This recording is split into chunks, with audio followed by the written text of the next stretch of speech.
Nay, buntis po ako. Ano?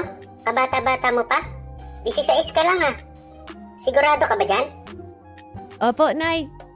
Naku, patay ka sa tatay mo. Fredo!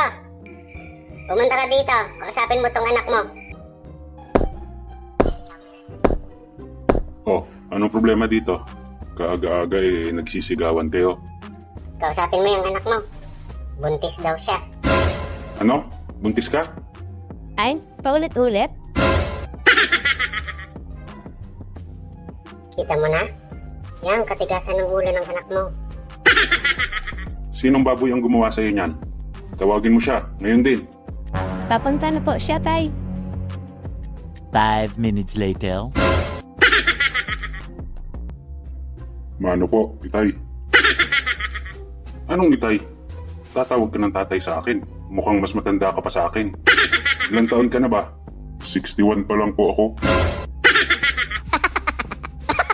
Tarantado, nangungupo ka pa sa akin. Senior ka na pala. Sige, umupo muna kayo. Kaya nga ako nandito para pag-usapan natin ang tungkol sa magiging anak niya. Baka iniisip mo na hihikayatin kita na pakisamahan ng anak ko. Kung ikaw din lang, hindi bali na. Tao ka ba? Paano na ngayon yan? Aminado naman ako na ako ang nakabuntis sa anak nyo. Ngunit hindi ko siya maaring pakisamahan. Aba, dapat lang. Hindi kayo bagay. Pero nangangako ako na susuportahan ko ang magiging anak niya.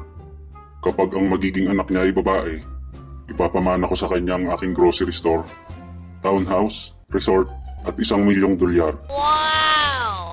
Sana all.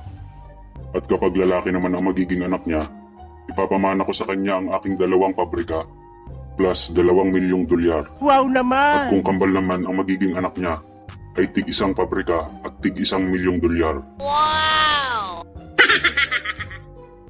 Ngunit kung hindi magtatagumpay ang kanyang pagbubuntis, ay wala akong ibibigay sa kanya kahit 5 at sasagutin ko lamang ang kanyang gastusin sa ospital.